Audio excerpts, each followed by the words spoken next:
buenos días. Son las 6 de la mañana de este martes 1 de octubre de 2013. Esta es la hora de la verdad que se transmite por Radio Red de RCN y estos son temas y asuntos que trataremos en la grata compañía de ustedes durante las próximas horas.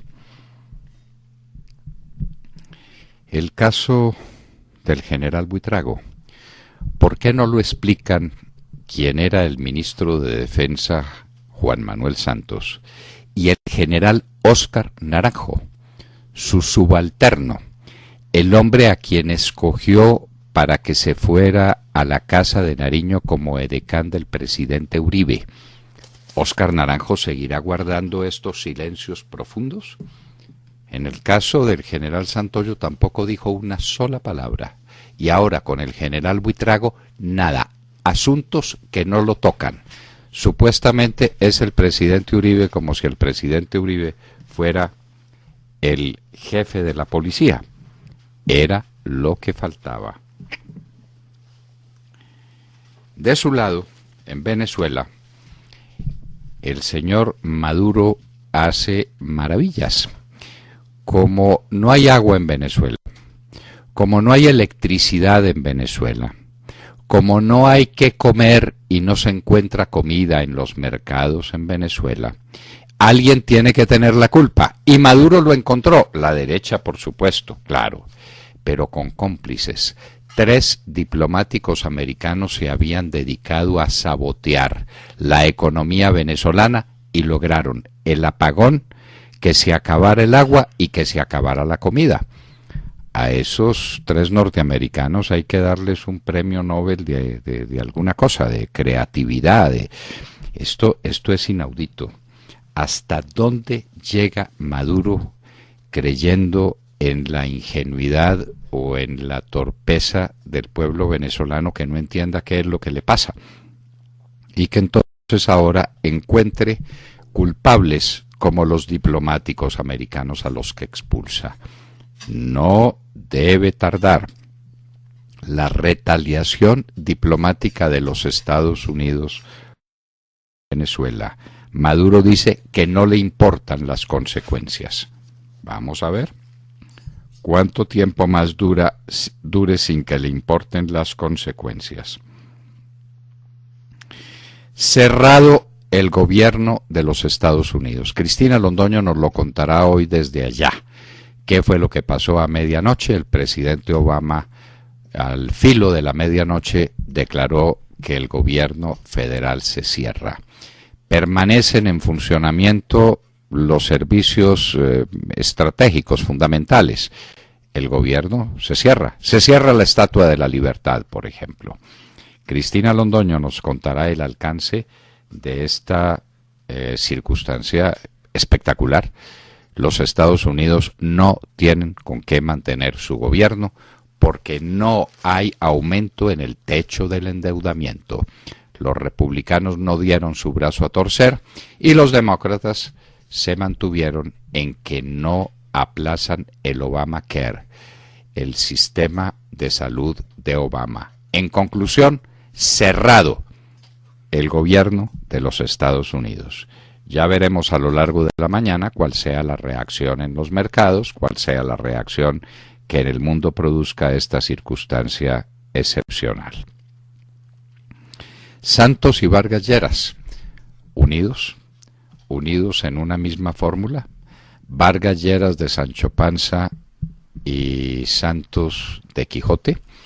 Rocinante y el Rucio tienen que llevar esta fórmula, esta curiosa fórmula en la que Santos quiere conseguir la parte de popularidad que tiene Vargas Lleras, debida entre otras cosas a sus hondos, a sus impenetrables silencios.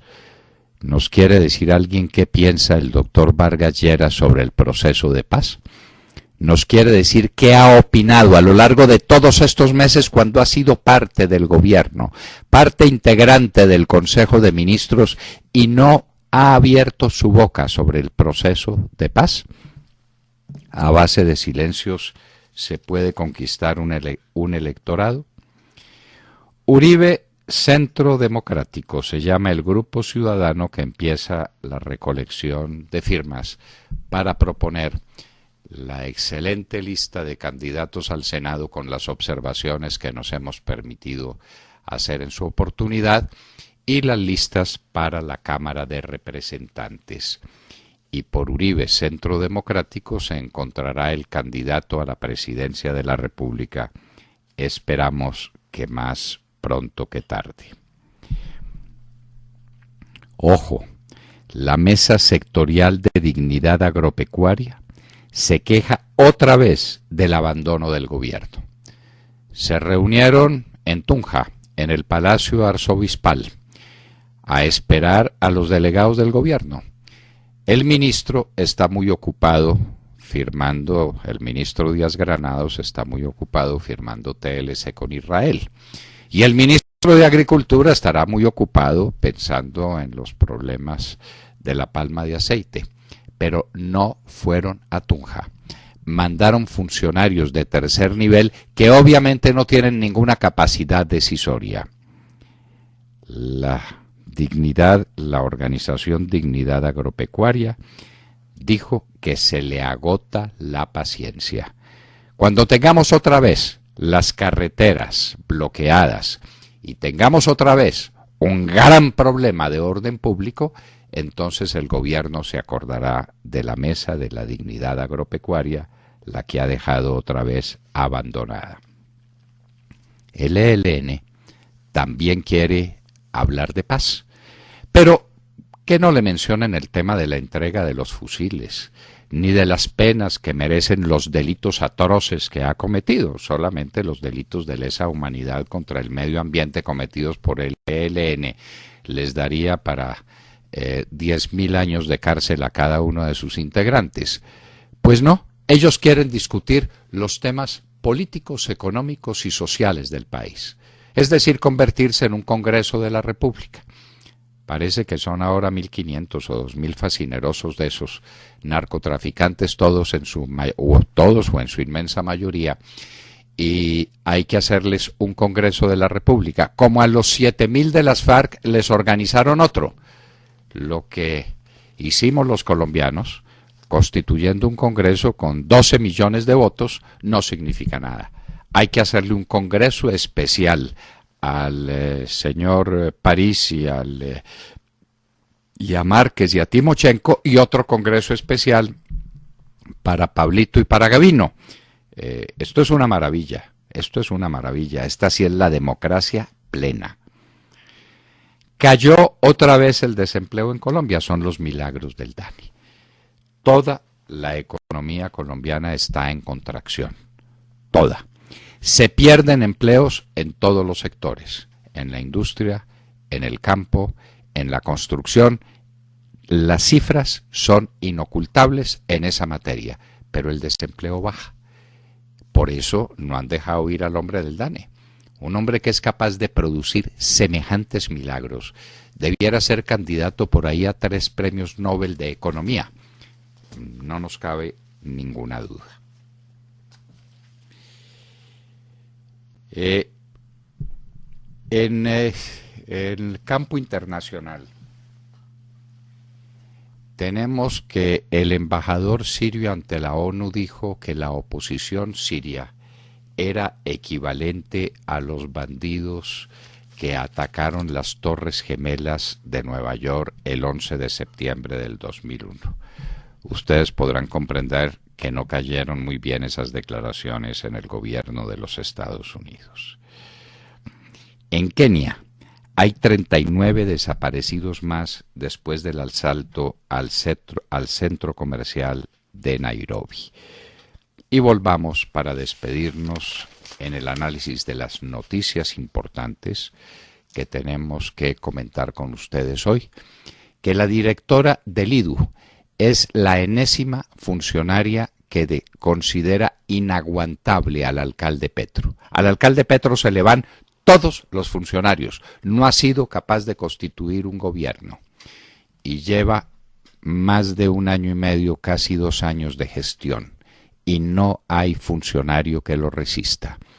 La señora directora del IDU no ejecutó nada nada, por una razón elemental, porque ni es administradora de empresas, ni es ingeniera, ni sabe del tema. Pero Petro la nombró, ahora se va y tendremos el estreno de otro funcionario que empezará por averiguar de qué se trata el IDU. Mientras tanto, no se construye nada en Bogotá, las calles son un desastre, la infraestructura en esta ciudad se acabó y el IDU en manos de nadie, a la deriva. Y en Hoy en la Historia recordaremos los 200 años de los mayores honores que concedió el Libertador en toda su vida a un oficial de la República que hubiera entregado, que hubiera hecho el último sacrificio por la patria. Atanasio Girardot, muerto en las montañas del Bárbula el 30 de septiembre de 1813, hace exactamente 200 años. Las órdenes de honores que dio Bolívar por Girardot no las dio nunca por nadie más. Era, sin lugar a dudas, su oficial más querido, el hombre en quien tenía puestas todas sus esperanzas, Atanasio Girardot. De esto y de mucho más hablaremos con ustedes en las próximas horas, en la Hora de la Verdad. Muy buenos días a todos. Pues sí, con los Panchos, con esa música maravillosa, no voy a hablarles de un tema grato. Ayer fue detenido el general Flavio Buitrago, ex jefe de seguridad del expresidente Álvaro Uribe. Será llamado a juicio y deberá responder por presunto enriquecimiento ilícito, lavado de activos, presuntos nexos con el narco Marco Gil el Papero. Y tal y como van las cosas, no solo él, sino muchos otros van a tener que responder por haber trabajado con el presidente Álvaro Uribe, porque esa es la sensación que hay en el ambiente. Un nuevo escándalo que salpica convenientemente, para satisfacción de los opositores, me explico, al presidente Álvaro Uribe, y que ni roza a los verdaderos responsables del nombramiento y el cargo del general Flavio Buitrago en cuestión. Porque, para ser sinceros y claros, y tal y como dijo el precandidato presidencial Francisco Santos, ¿por qué tiene que responder Álvaro Uribe por las supuestas andanzas de su ex jefe de seguridad, si los verdaderos y únicos responsables son el general de la policía de la época, Óscar Naranjo, y el ministro de Defensa de la época, que no sé si era Juan Manuel Santos por ese entonces, no tengo claridad, pero entiendo que esos son los responsables directos. Dijo Pacho Santos que el general Naranjo debería responder por su omisión en seguirle los pasos a Buitrago, ya que no solo muestra negligencia, sino el abandono de una responsabilidad con quien cuidaba la vida del jefe de Estado. Y tiene razón Francisco Santos, y con estas declaraciones yo creo que se abre el debate de la responsabilidad administrativa. ¿Es directa, es indirecta o es selectiva? Al mejor estilo de los pitirris y de los principios de oportunidad, ¿no? Depende de lo que digan, me sirve o no. Porque algunos personajes parecen intocables y, aunque son evidentemente responsables, nada les pasa, nadie habla de ellos. ¿Por qué todos responsabilizan al expresidente Uribe de los actos de su ex jefe de seguridad, cuando el que tiene que hablar es el general Naranjo, que lo puso ahí? ¿Por qué esos silencios tan hondos, tan profundos y tan convenientes de determinados personajes? ¿Y por qué la prensa no emplaza al general Óscar Naranjo para que responda? Pregunto, esta es mi última pregunta, ¿cuántos escándalos más ustedes creen que deberá soportar el uribismo de aquí a las elecciones? Yo creo que podemos empezar a dar números, ¿no? Yo recuerdo los versos de Miguel Hernández: ¿quién le puso a mi vida tanta cárcel? Es que se ha tomado el camino de decir que todo encarcelamiento es la prueba de la culpabilidad y de un hecho atroz. Y hay un trabajo interesante que yo sugiero en una de mis últimas columnas, que es el de los encarcelados ilustres, que han construido gran parte de la historia del mundo libre, del mundo decente. En muchas ocasiones la cárcel no ha sido la prueba de la culpabilidad, sino ha sido la prueba de un pésimo sistema judicial. ¿No metieron a la cárcel a Galileo Galilei? ¿No Claro. estuvo en la cárcel? ¿No lo tuvo la Inquisición Sí. en la cárcel? ¿No estuvo... Usted que está insinuando que hay muchos parecidos entre la Inquisición y el sistema judicial que vivimos en estos momentos en Colombia, yo sí los veo, le digo honestamente.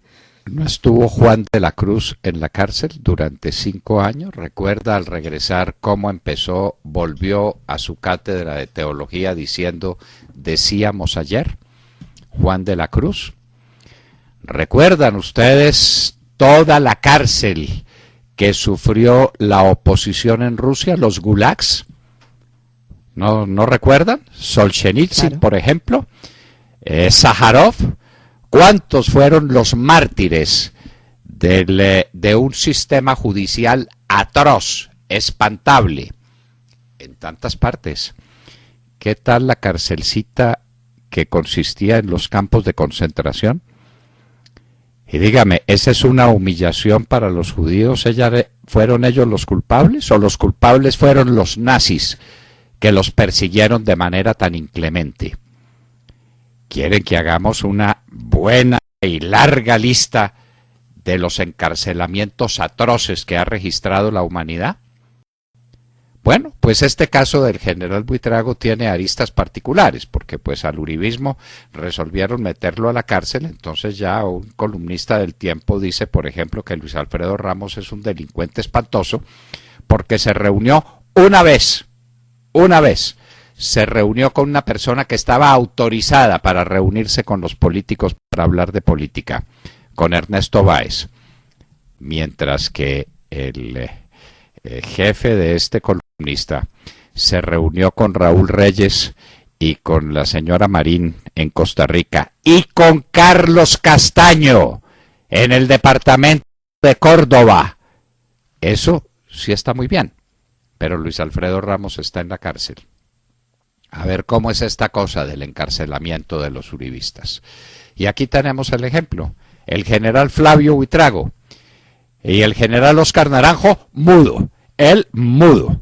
Como se queda mudo cuando preguntan por qué el Palacio de Justicia estaba completamente desguarnecido el día del asalto del M-19. Se queda mudo. Se queda mudo cuando le preguntan qué estaban haciendo los policías que él mandó a Potrerito Jamundí, medio uniformados y con armas largas, dizque para verificar una dirección. ¿Qué estaba haciendo? ¿Qué estaba haciendo el general Naranjo cuando su hermano era jefe de la mafia en Alemania y fue capturado en Alemania por ser mafioso reconocido? Mudo, mudo. Simplemente esos temas no los tocan. Pero hay que ver las personas que han purgado cárcel por el gravísimo delito de ser uribistas. El señor de Narváez, por ejemplo, ¿por qué está en la cárcel? Nadie ha podido explicar, pero está en la cárcel. Culpable de cualquier cosa. Lo condenan en la prensa.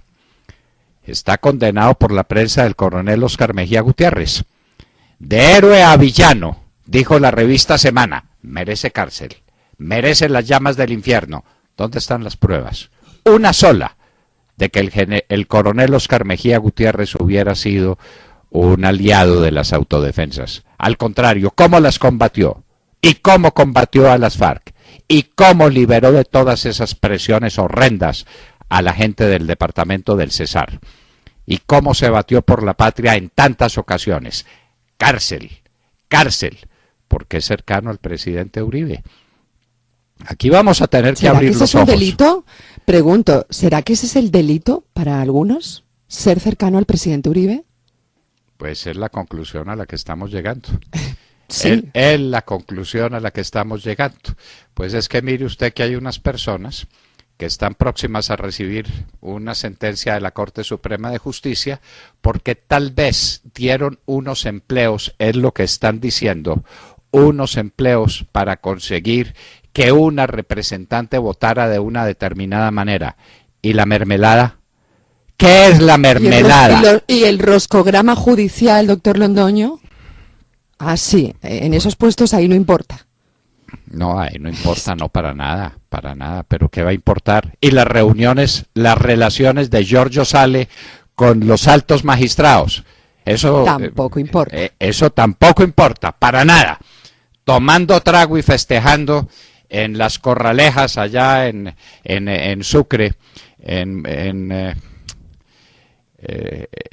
las corralejas del 20 de enero, ya llegó el 20 de enero, tomando trago impúdicamente, un mafioso como Giorgio Sale, no pasa absolutamente nada. Que está en la cárcel actualmente, que está en la cárcel, merece la pena recordarlo, ¿no? Pero no vale la pena. Los magistrados que eran sus amigos, el procurador general de la nación que se iba a almorzar con él, eso no pasa nada.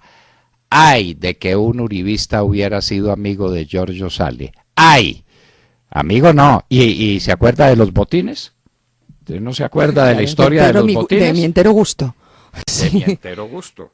Sí, no sí, pasa, sí. no pasa absolutamente nada. Y entonces, mire usted pues cómo son las cosas. Alguien nos pregunta, un oyente nos dice, ¿y el nepotismo qué? ¿Qué pasa con el nepotismo en este gobierno y en departamentos aledaños? La cárcel está reservada para los uribistas y la deshonra es para el presidente Uribe porque el general Óscar Naranjo le mandó de jefe de seguridad al general Flavio Buitrago, cuya carrera dependía de sus superiores, y sigue por la línea de mando y encuentra a Óscar Naranjo y encuentra al ministro de Defensa Juan Manuel Santos. Bueno, claro, así son las cosas en Colombia. Oiga, pero le doy una noticia, doctor Londoño. A pesar de esa campaña de exterminio permanente hacia el uribismo, Uribe es de los que más marca en niveles de popularidad. Y si uno compara la popularidad del expresidente Álvaro Uribe, a pesar de esas campañas, con la popularidad de Juan Manuel Santos, con toda su mermelada, pues la diferencia es inmensa. 29 contra 58 en la última encuesta, ¿no? Imagínese. Muy bien. Sergio Gel. Doctor Londoño, muy buenos días. Hoy amanecemos hablando de la ley de víctimas, porque ahora el gobierno nacional se dio cuenta del costo que tiene reparar a las víctimas en el país. Un costo que alcanza los 54 billones de pesos, según dijo el mismo presidente Santos al término de la cuarta reunión del Comité de Víctimas en la Casa de Nariño. Aquí hay que revisar con mucho cuidado los números porque, por supuesto, la gran pregunta es ¿de dónde van a salir los recursos para reparar a las víctimas? Hablamos de 54 billones de pesos, prácticamente la tercera parte del presupuesto anual de funcionamiento del Estado colombiano.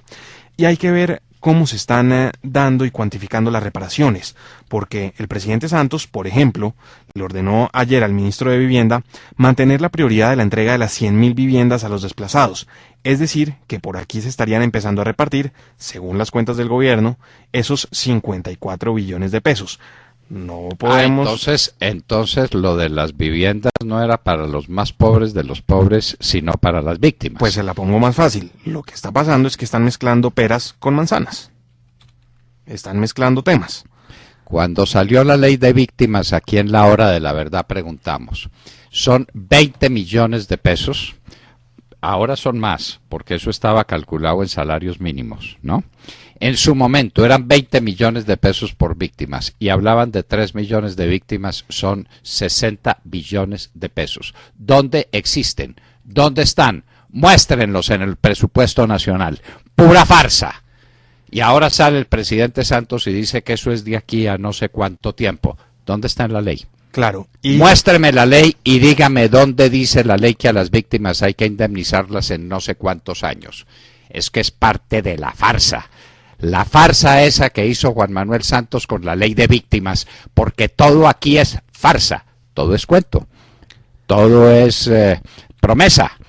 ¿Dónde está la reparación de las víctimas? 20 millones de pesos por cada una, solamente la indemnización que llaman administrativa. Pues, doctor, porque hay que darles asistencia psicológica, hay que darles escuela a los niños, hay que darles salud a todos. Esas son otras cuentas distintas. Simplemente la indemnización administrativa vale 60 billones de pesos. Ahora Santos dice que con eso se podría construir como 10 veces el metro de Bogotá.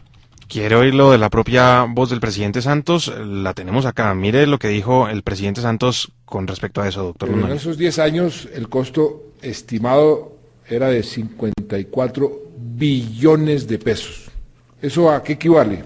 54 billones de pesos sería lo que costaría construir 10 metros en Bogotá.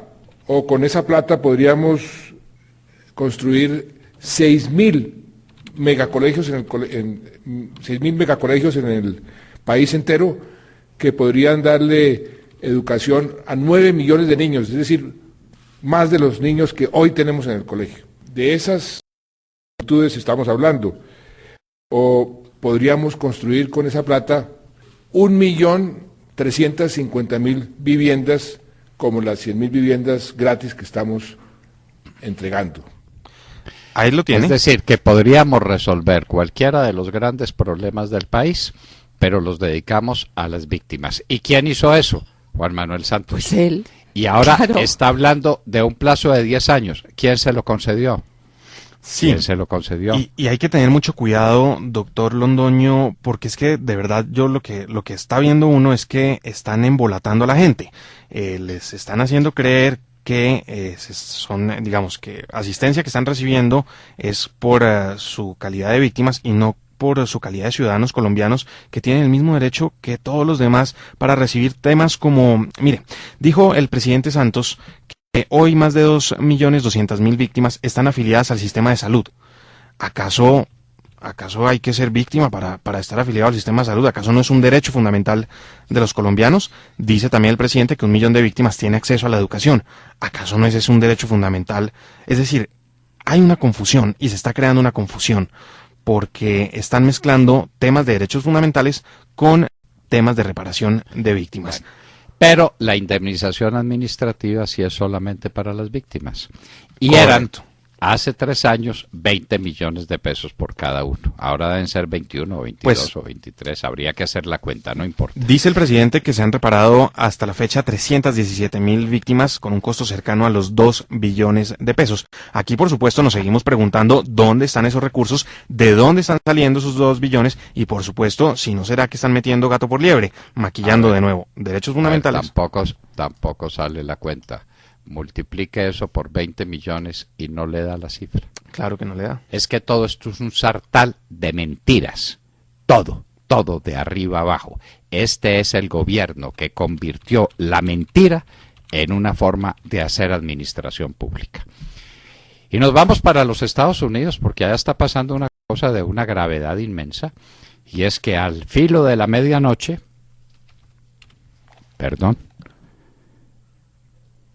vamos a pasar a Cristina Londoño desde los Estados Unidos. ¿Me han escuchado? Sí, señor. Muy bien, porque Jessica López le ha cedido su espacio para hablar de temas internacionales, porque la gran noticia internacional es esa. La gran noticia internacional es el cierre del gobierno de los Estados Unidos. ¿Tenemos ya a Cristina Londoño? La estamos conectando en este momento, doctor Londoño. Pero ¿cómo la estamos conectando si sabíamos que iba a pasar en lugar de Jessica López?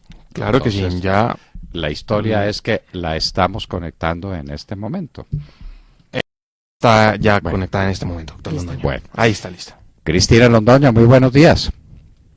Papi, muy buenos días a todos. Aquí amaneciendo con el gobierno de los Estados Unidos cerrado por primera vez en 17 años, después de una dura pelea partidista aquí, en que la Cámara y el Senado no lograron ponerse de acuerdo sobre el presupuesto de los Estados Unidos. Están acusando los unos a los otros. Los estadounidenses dicen en una encuesta que se están comportando como niños, pero definitivamente la Cámara de Representantes, controlada por republicanos, insistió en que cualquier presupuesto tenía que quitarle los fondos al plan de salud del presidente Obama, y pidió una conferencia con el Senado en tempranos minutos de la madrugada. El líder de la mayoría Senado, que lo controlan los demócratas, Harry Reid dijo que él no iba a negociar con una pistola en la cabeza. Entonces eso es lo que tenemos. Tenemos al presidente Obama diciendo que un grupo de extremistas dentro de la Cámara de Representantes, que se sabe que son miembros del ultraconservador Tea Party, fueron los que promovieron esta legislación que acabó bloqueando al gobierno. Y bueno, ¿qué significa? Tenemos empleados federales esenciales que van a seguir trabajando, entre ellos los militares. El presidente firmó también una ley muy de madrugada que dice que los uniformados van a seguir trabajando y recibiendo sus cheques, pero estos trabajadores considerados no esenciales, unos 800,000, se quedan en sus casas y no saben cuándo cuándo volverán a trabajar y ni siquiera cuándo les van a volver a pagar. Estos no esenciales son, por ejemplo, empleados de defensa civiles, también los de parques y museos nacionales que van a empezar a cerrar, oficinas de visas y pasaportes, centros de investigación y empleados de agencias ambientales, entre otros. Eso es lo que tenemos en este momento. Entre otros, ¿eso tiene un impacto visible en la vida normal de la gente en los Estados Unidos, Cristina? Bueno, empezando porque cualquier persona que estuviera planeando vacaciones, irse a un parque nacional, a un museo, que necesitara renovar un pasaporte, actualizar sus visas, todos esos trámites se quedan estancados. Además, se habla de un costo económico de $1,000 millones semanales en salarios perdidos de los empleados federales no esenciales, pero hay analistas que dicen que solamente esto también va a afectar o sea, que si el cierre dura 3 o 4 semanas, podría llegar a costarle a Estados Unidos hasta $55,000 millones, ¿no? También hay préstamos para viviendas que el gobierno estaba tramitando o que estaba apoyando para los compradores de viviendas, un mercado que estuvo paralizado y congelado durante años y esa desaceleración fue la que habría llevado a la crisis económica. Todo eso también se detiene, ¿no? Entonces, para que la economía definitivamente es un golpe fuerte y sobre todo, bueno, la preocupación ahora es que el Congreso tiene para ponerse de acuerdo hasta el 17 de octubre sobre parte del presupuesto, y es sobre si le aumentan el tope de endeudamiento al presidente Obama, porque si no Estados Unidos podría tener que declararse en mora y dejar de pagar sus cuentas, sus créditos y sus deudas. Entonces esto sería gravísimo y pues bueno, los ojos del mundo están puestos aquí en este país, en cómo resuelven. La última vez que cerró el gobierno fue en el 95, diciembre del 95, entrando al 96, también fue una pelea por un presupuesto. En ese momento el Congreso lo controlaban los republicanos, con Newt Gingrich a la cabeza. El presidente Clinton estaba en la Casa Blanca y el castigo después de ese cierre del gobierno fue definitivamente para los republicanos. Se teme que en este momento vaya a ser así. Un 68% de los estadounidenses están diciendo que este cierre es malo y el 69% están culpando a los republicanos de este cierre. Entonces, bueno, Cristina, ¿pero qué se sigue? Ayer se cerraron las conversaciones, el líder demócrata Reid dijo que no negociaría con una pistola en la cabeza. ¿Y qué se sigue ahora? ¿Negociaciones con la pistola en la cabeza? ¿Y con el gatillo puesto? Pues vamos a ver, el presidente Obama también dijo que el Obamacare o el plan de salud no es negociable, que precisamente hoy abren las inscripciones para el plan de salud del presidente. Ya hay partes de ese plan de salud que están en marcha. Yo he hablado con algunos partidarios del Obamacare que me dicen que esto es un tren que ya salió y que es imposible de detener, pero pues vamos a ver quién se deprime. Y mientras tanto, el gobierno semiparalizado. Sí, señor. Se prevé supuestamente que esto tenga impacto en las bolsas, que tenga impacto en la actividad económica, que tenga impacto en la vida cotidiana de los Estados Unidos, o la gente es incrédula respecto a la profundidad que pueda tener este enfrentamiento entre demócratas y republicanos que se expresa de esta manera tan espectacular? Bueno, pues ayer las bolsas, el Dow Jones cayó un 1%, más de 100 puntos, ¿no? Que no es algo grave. Antes de, o sea, que para una bolsa, para la bolsa de valores muestra como un ambiente sombrío, preocupación, pero pues nada grave. Hoy vamos a ver qué pasa. La preocupación más grande para Estados Unidos y es que de tener que llegar a declararse en mora, ¿no? Entonces, de ahí tenemos hasta el 17 de octubre y me imagino que a medida que nos acerquemos a esa fecha, si no hay solución, pues el nerviosismo va a ser mucho más grande y el impacto y los síntomas en la bolsa de valores serían mucho más graves, ¿no? Y además estábamos en unas semanas de recuperación en los mercados, de actividad y de recuperación débil, pero recuperación en la economía. Entonces, pues obviamente una desaceleración de este tipo afecta, claro que afecta. En la magnitud vamos a ver cuál es, y también dependiendo de la cantidad de días que dure el gobierno cerrado. Cristina, ¿te podríamos pedir el favor de que para el próximo jueves nos tuvieras un resumen muy sencillo de aquello en lo que consiste el Obamacare, el plan de salud, que es el florero de Llorente o el punto en que ha estallado esta relación tensa entre demócratas y republicanos? ¿Qué es lo que propone? ¿Por qué los republicanos se oponen? ¿Por qué los demócratas lo impulsan como su gran bandera social? Claro que sí. El rapidito te adelanto que es un plan que le da seguro médico a unos 40 millones de estadounidenses que no tenían. Muchos de ellos tienen que pagarlo obligados, porque si no van a enfrentar multas. Las multas son muy bajas y el costo del plan de salud puede ser desde caro a muy barato, dependiendo del que quieran los estadounidenses, pero los republicanos básicamente lo que están diciendo es que Obamacare quiebra al país y que está socializando la medicina. Entonces tendré detalles de lo que se trata. Magnífico, Cristina. Muchísimas gracias. Gracias a ti, papi, gracias a todos. Buenos días. Desde los Estados Unidos, Cristina Londoño nos cuenta qué es lo que ha pasado con el cierre del gobierno de los Estados Unidos por ahora de funciones no esenciales. El ejército sigue funcionando, la Marina, la Fuerza Aérea, los temas centrales, pero por ejemplo, no se expiden pasaportes. El americano que necesite hoy un pasaporte tiene que esperar, porque no hay quien expida pasaportes. Los parques, los museos cerrados.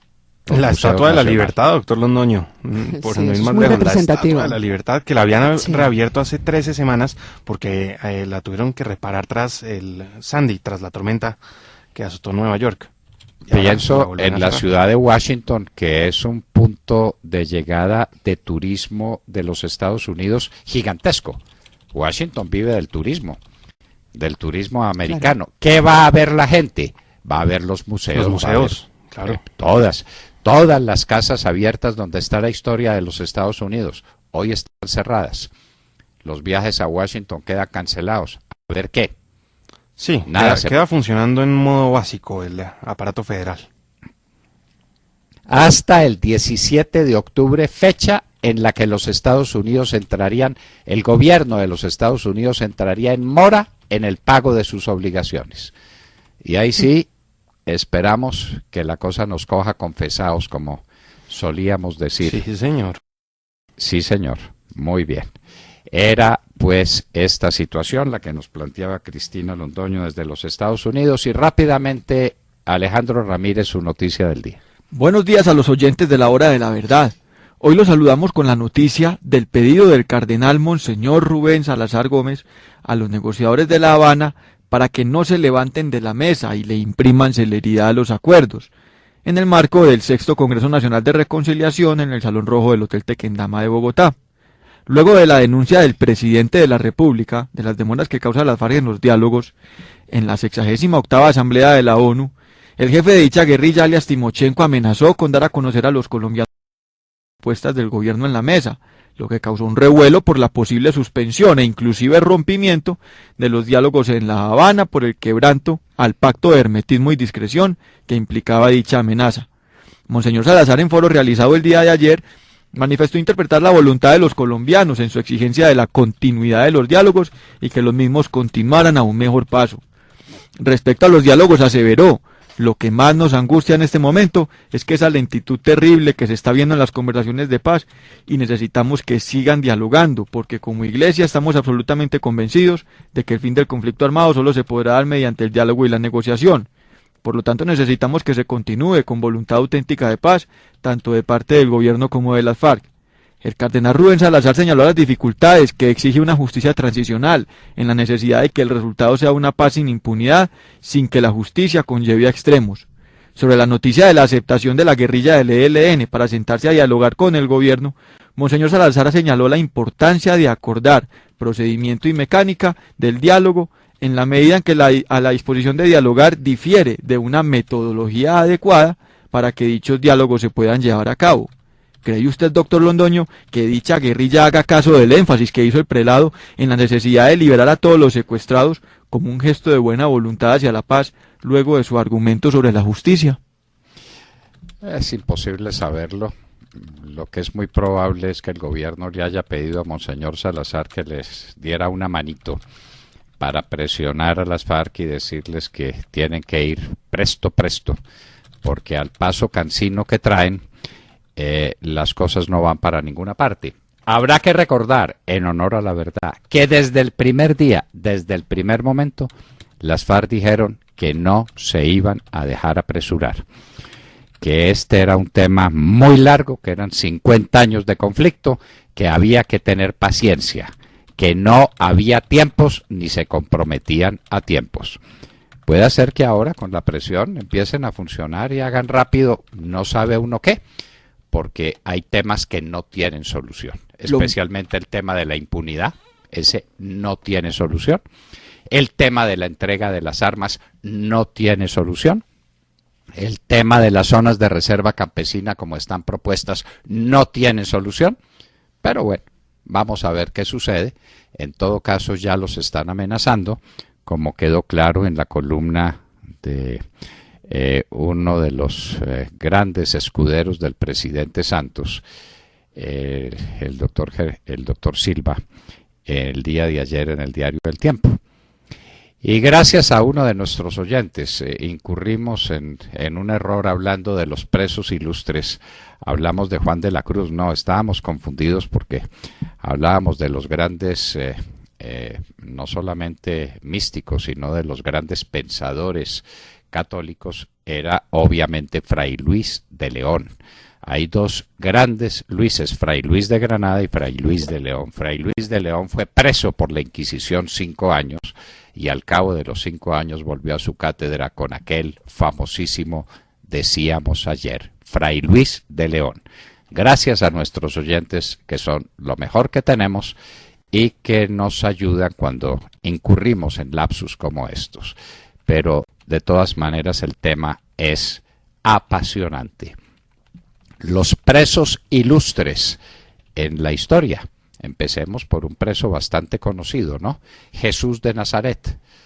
Si vamos al tema pues puramente formal, Jesús de Nazaret, según lo consideraban los jueces israelíes, era un criminal que merecía nada menos que la muerte. De manera que uno tiene que tener juicio, tiene que tener cuidado.